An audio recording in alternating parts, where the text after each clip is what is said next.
Hey Stampers, Kim here from StampingImperfection.com. Welcome to my craft room. Here it is, December 15th, and I don't have all my Christmas cards made.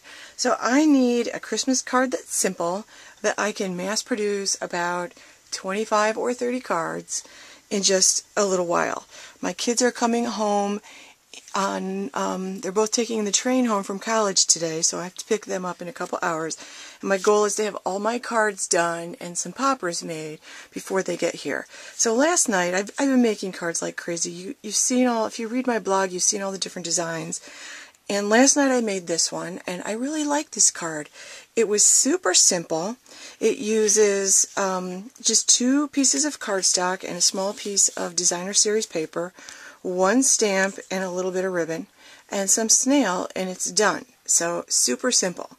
And it's also going to allow me to do something else. It's going to allow me to use up some of my Christmas designer series paper, because after Christmas I'm not going to need this anymore. And next year, you know, Stampin' Up! Is coming out with new designer series paper just for Christmas. So I want to use up my designer series paper. I have some left over from last year also. So I'm going to actually start with that. I'm going to start with the older designer series paper. So go through your stash and do this too. So here's what I'm going to do. I'm going to start by cutting all my cardstock, and I'm going to just take 2 pieces of cardstock. I'm going to do this 2 sheets at a time, and I'm going to put them, I have this so it's opening this way.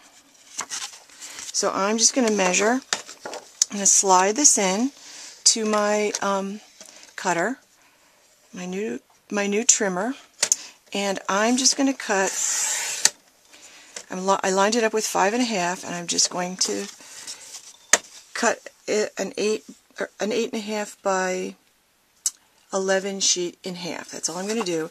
And then I'm going to score each one, and then I'm going to just score it, and then it'll be ready to go. So I'm going to go do that and then show you my next step.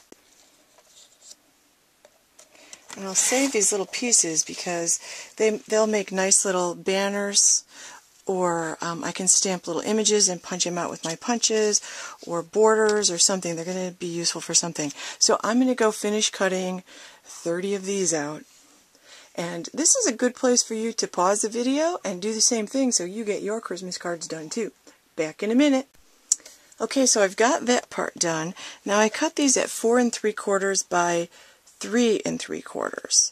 And now I'm going to cut, I've got all of those cut, so I've got the second step done. Now the next thing I'm going to do is take my old designer series paper.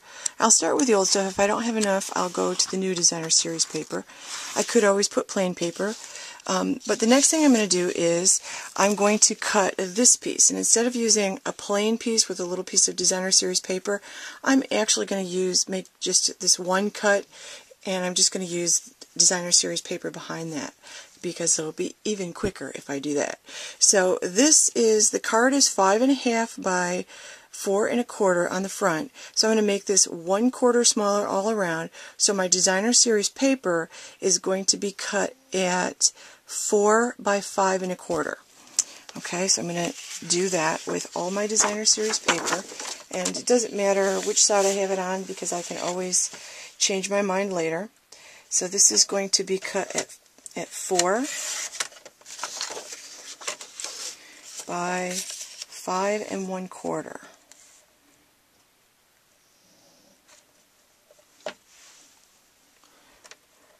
By 5 1/4, just like that. And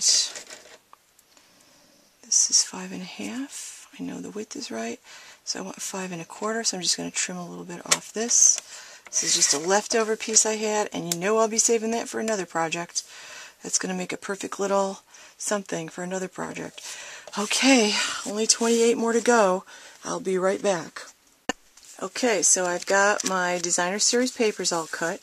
The next step is to take the little pieces of white cardstock I cut down to 3 3/4 by 4 3/4, and I'm going to cut them with my Framelits, my holiday ornaments Framelits.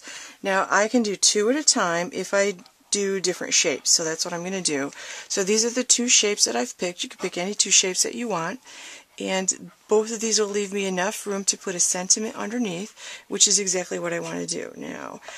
Since I'm using Framelits, I am actually going to use both tabs, tabs 1 and 2. I have a cutting plate down. I put my paper down, and I'm putting the Framelits a little toward the top. I'm going to put my glass plate on, and I'm going to send this through my Big Shot, and I'm going to do this to all the rest of them. So pause here and do the same thing.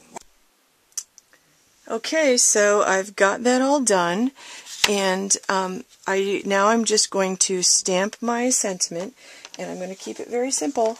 I'm going to do just Merry Christmas, and I'm using an old sentiment set. I think this is actually even a retired sentiment set, so pick a sentiment that you like, and you're going to stamp it on the bottom. I actually thought that this card that I made yesterday was with Cherry Cobbler, but when I was trying to decide what color ink to use and pulled this out, that actually looks like real red. I'm using my color coach here, and the color that matches the papers that I've got here is actually Cherry Cobbler. So like that looks like a pretty good match with the paper and everything too. So that's what I'm going to use, and then I had a little bit of snowflake paper. I'm going to use my Night of Navy because I love that one. So I'm going to do my stamping, and then I'm also going to snail my Designer Series paper to my card, and then I'll show you the next step. So you should pause and do your stamping. Okay, so I'm down to my last card. I actually have all of these made. I did end up having some blue ones with some red ribbon, so I'm pretty happy with the way these turned out. I made a couple of changes. This was the original card, and you know, I made a couple of changes. I used Designer Series paper instead of cardstock and Designer Series paper, and I definitely used up some of my old stash, and I made a couple other changes too that I actually kind of liked. One of the things that when I got this done, I had kind of wished that I had rounded the corners, and I saw a little tip about rounding the corners that I wanted to share with you. If you want a deeper round, if you want to make it more rounded than Stampin' Up's little corner punch makes it, you can use any size circle punch. Any size works. The bigger the circle, the deeper the corner round that you're going to get. So like this is a 1 inch, I'm going to get, it's going to be kind of shallow. So I'm pushing it right into there, and I'm just going to clip, and I get a nice rounded corner. Okay, so I'm going from I'm looking at the inside, and I'm just sliding it into the punch part, just like that, and I'm pushing it all the way in, like that, and just snipping, and you get a nice little rounded edge. Now when I put this together, again, I was trying to use up some old ribbon that was in my stash for a while. I kind of liked this because it was a little sparkly, but it turns out I hated tying it. Notice that I put this snail on the bottom and along the top, and the reason that I'm doing that, I just used snail to attach the Designer Series paper. I'm going to lay my ribbon down, so this will give me, since I only have snail on the bottom and the top, I'll be able to move my ribbon around. And this ribbon is like, it's just not the same quality as Stampin' Up ribbon. Stampin' Up ribbon is so soft and easy to tie. This was actually not very soft. It was actually kind of rough. And I made the executive decision after the second bow that people don't really care whether it's a bow or a knot. My aunts and uncles will love me even if I put a knot on this card. They'll like that I made it by hand. Several of my aunts actually make their cards by hand, so they will like this. And it's again, I'm just using up ribbon. It doesn't really match my card. It's not perfect.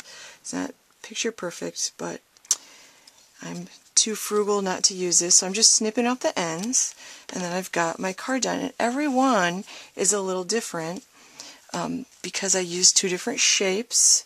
I used different colors of ribbon. Some of them have green ribbon, some have red, some have white, only because I ran out of the green, then I ran out of the red, so I was down to the white. And this is what I ended up with, the 2 different cards. Just kind of a couple little changes here and there, and my cards are done. They're all ready to have the envelopes addressed, which I'll do in front of the TV tomorrow morning, and I'll tuck my Christmas card, or my Christmas letter inside, and a little message for everybody, and I will be sending those out on Monday. So, assembly line card making, it can be quick and simple. If you haven't stopped by my blog, please stop by stampingimperfection.com.